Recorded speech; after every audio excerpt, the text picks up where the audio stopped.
Oh. Do you want early access? Do you want uncut reactions? If so, then check out our Patreon. Link in the description down below.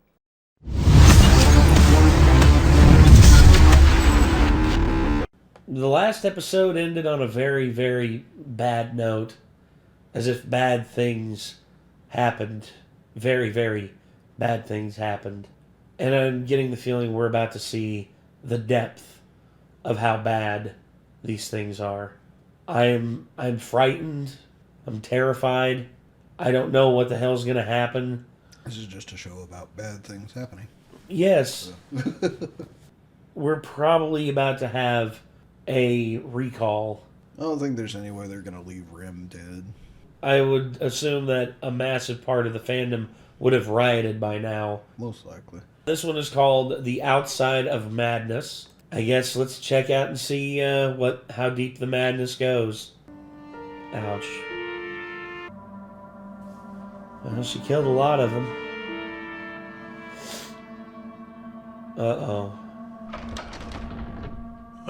Ooh.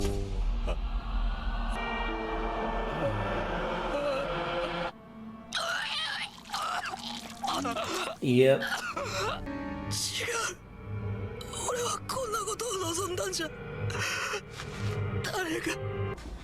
Oh no. Is he gonna find Beatrice? Oh man.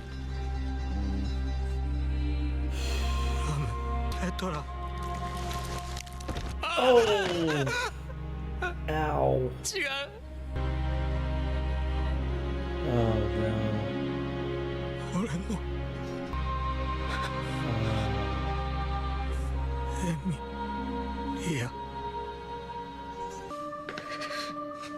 Oh man. Oh, this isn't good.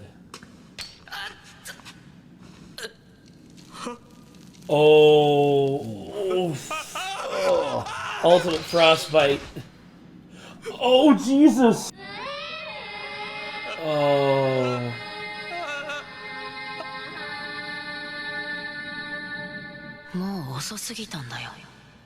Puck? Oh. What? Wait, what? Oh. Wait, this is after his self-declaration and him getting his ass kicked. And this is after after he said that to Amelia too, so oh boy.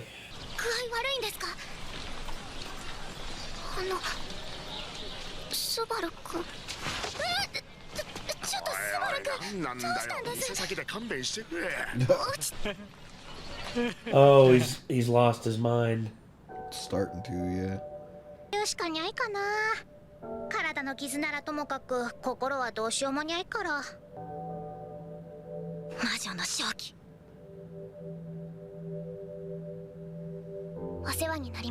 Is he just...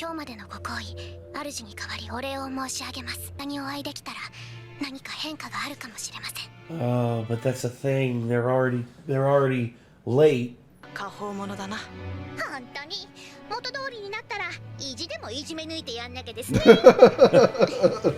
Oh boy. Then they might be headed back a day or two earlier than they were before. Maybe. Uh-oh. Oh no! Oh man. Poor dragon. Shit. Are they gonna take him? Oh. They're gonna have to kill her.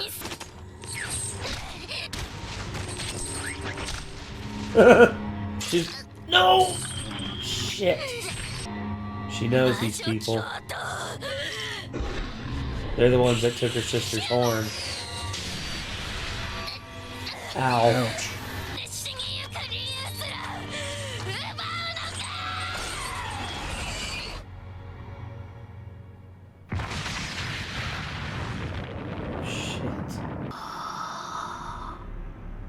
Oh.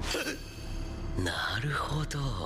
これは確かに興味深いですね。傲慢でありませんですかね。よですね。 Who the fuck is this guy? 私は魔女教滞在司教タイダ担当ベテルギウス・ロマネ・コンティです。 Beetlejuice Romani Conti. Creepy as fuck. You ain't kidding. 生死は不明。生死不明ですか。あなたタイダ。試練を前に不明要素を残した。それが僕に対するあなたのシステムの愛に報いなければ。 Jesus. Shit. I gotta hand it to him. It's definitely one of the creepiest, like, antagonistic organizations I've probably ever seen. See, if these were useless flunkies, this wouldn't be as terrifying.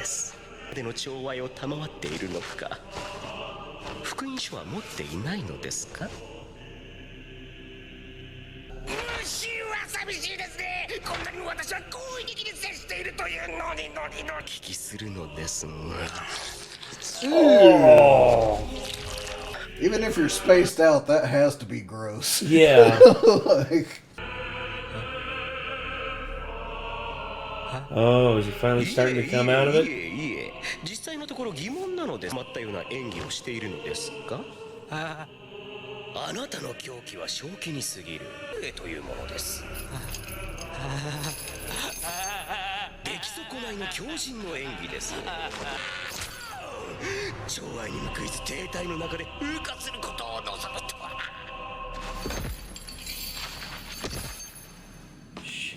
間ですね。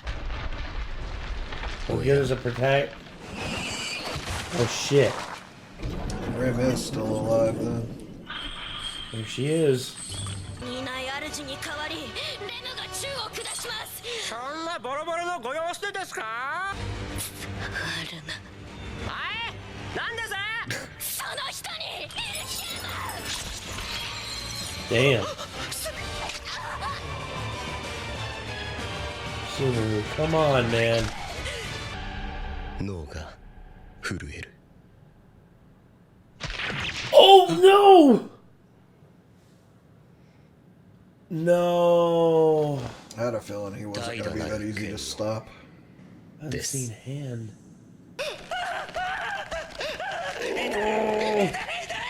Oh.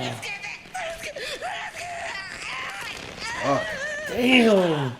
Did the magical equivalent of the rack from Saw to her. やっと名前を呼んでいただけたようですね。感無量ですよ。放置される。仮にあなたに福音がもたらされたとしたら、あなたは助かるはずですね。そうや。つやぶれ、愛は行き場を失う。あなた。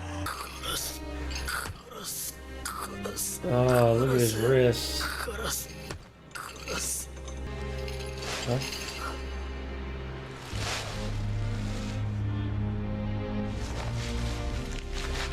No. Oh my god, dude. Oh, what the fuck? Even after all that, she's still...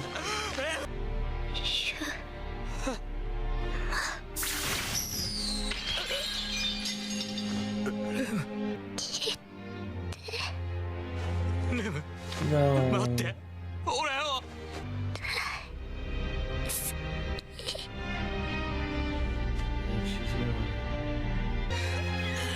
I don't even see how that was possible. She had her head turned all the way around. Well, she is an ogre. She's not bound by, like, typical human bounds. You're gonna be too late again. Oh.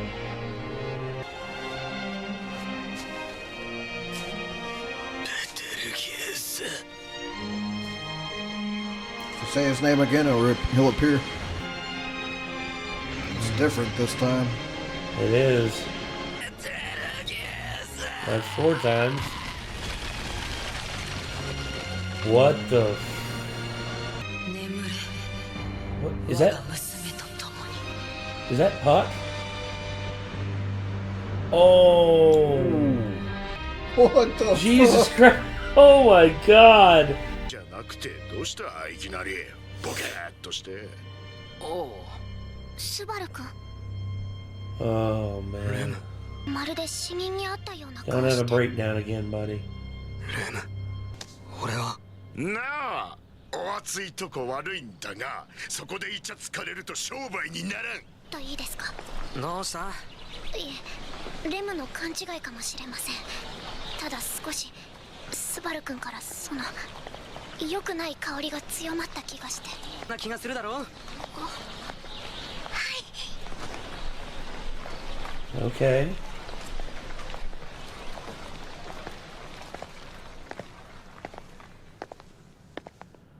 Oh. Think he's got an idea. I don't know. For a second there, I thought they were actually gonna like make me eat my words from before the episode. Like I was wondering if that was actually going to be like the permanent turning point where everything went south and like Rim actually was gonna be dead. But no, I mean, you gotta keep in mind, like, every time this happens, and he goes deeper and deeper into these, into this stuff, it's just more heartache for him because of how much it's going to affect his mental. Because with what happened at the start of this episode, completely mentally broke him. And if it wasn't for right at the end there, him seeing Rim get absolutely just destroyed like that by that guy's technique, which the guy's technique is pretty legit. Like Beetlejuice's technique is pretty legit. I mean, it looked like literally he had her like a marionette and twisted her legs and her arms and her head around like that. That's some of the witch's lackeys. It's understandable why everybody's so afraid of her now. Yeah. It's like, I mean, the monsters in the woods were one thing, but like, if that's like her subordinates, then goddamn, they're creepy and crazy. Well, you have to ask yourself this: are they acting out on the witch's orders, or are they acting out thinking this is what the witch would want? Because that's the thing. Because there are people who act like they speak for God, as in like the Christian God or Allah or or any like deity out there. But in reality, they're like the Westboro Baptist Church. Yes, and they're speaking only for themselves and using God as a crux in order to get their message across, which is own hatred all over the place. Exactly.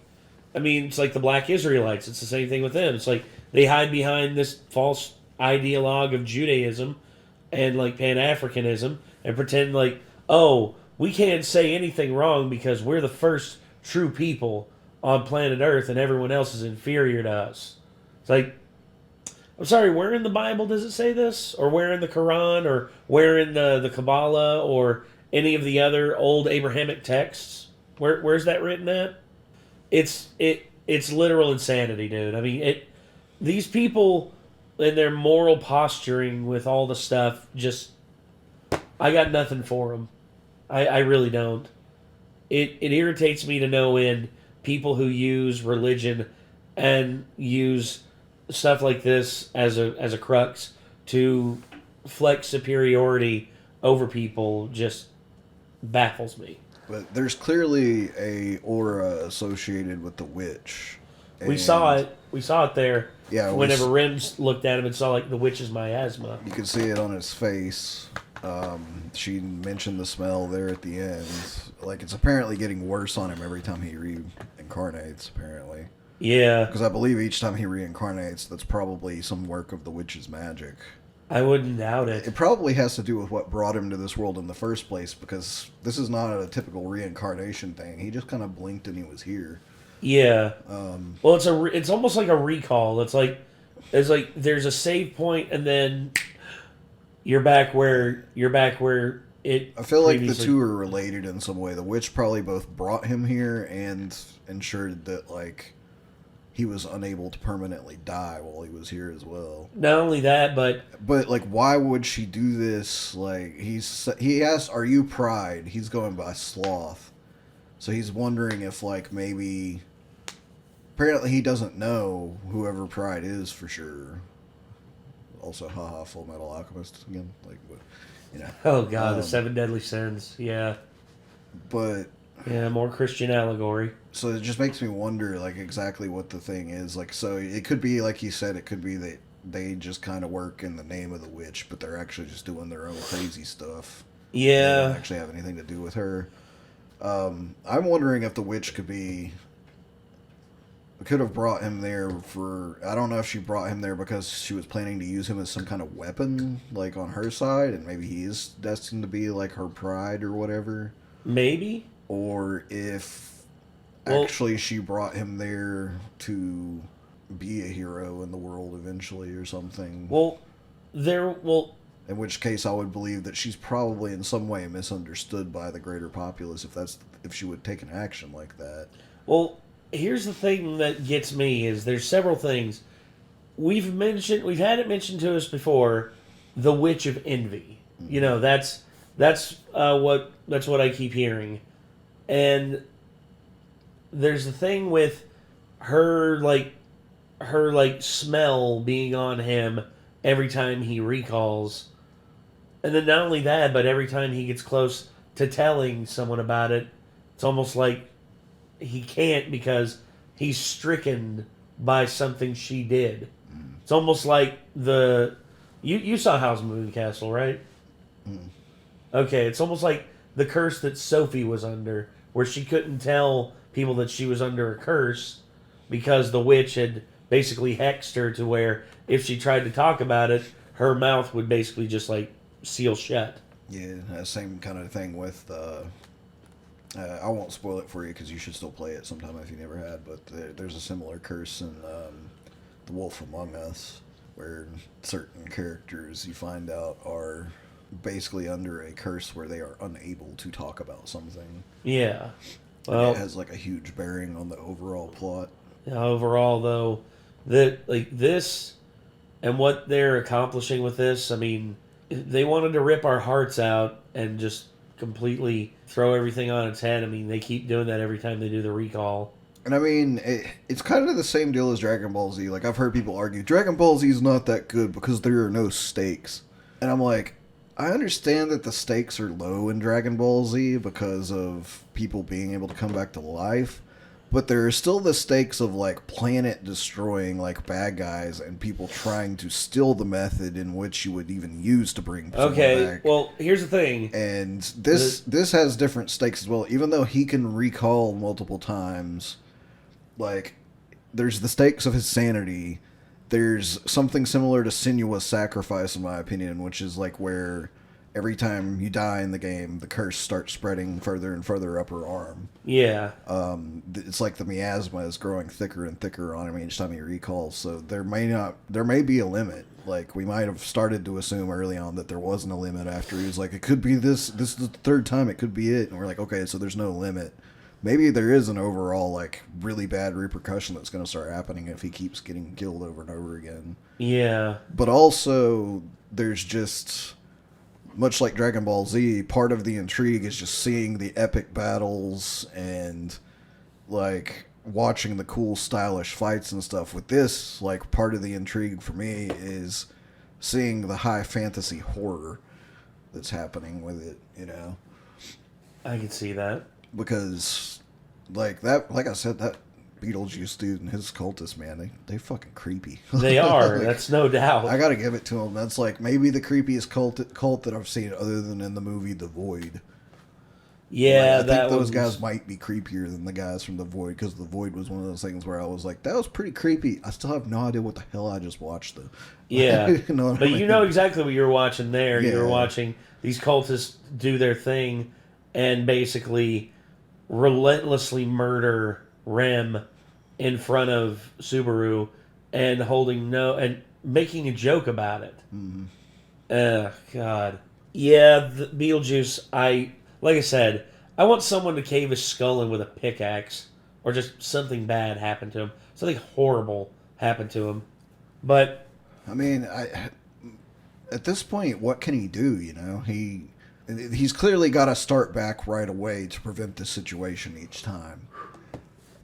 My thing would be, okay, I would train swords with, you know, swordsmanship with the butler a couple more times, and then just go, like, when I think it's a little bit earlier than I left the very first time, you know? yeah, And just see what happens. And then clearly I'll probably get killed while I'm there, and then I'll be back and I'll start training again. And I'll go a little earlier each time, but I'll get in some training each time beforehand. And, like, maybe eventually I'll be able to help Rim enough that we'll be able to survive these guys somehow. but I would say the number one thing they have to do is they have to chance it with the other path and get there within half a day instead of taking the full 2+ day journey. It could be if that's what they did this time and they went around the fog again. That's what I think they did.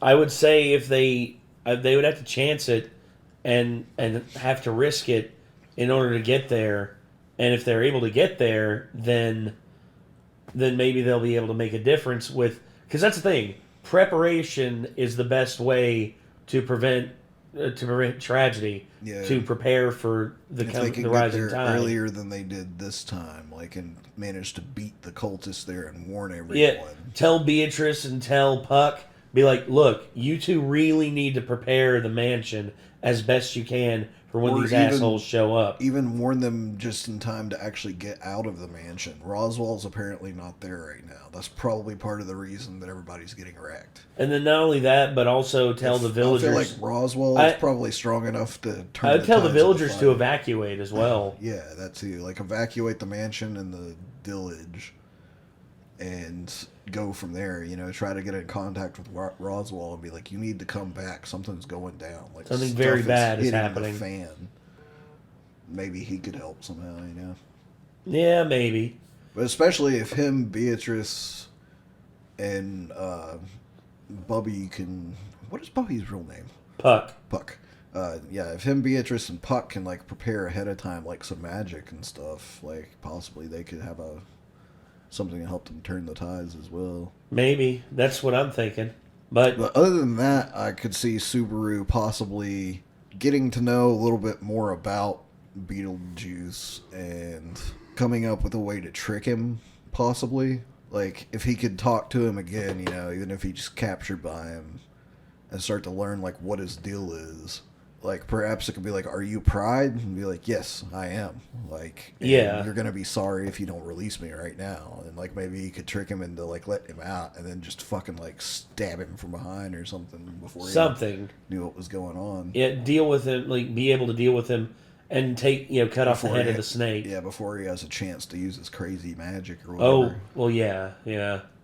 But, all right, this was The Outside of Madness.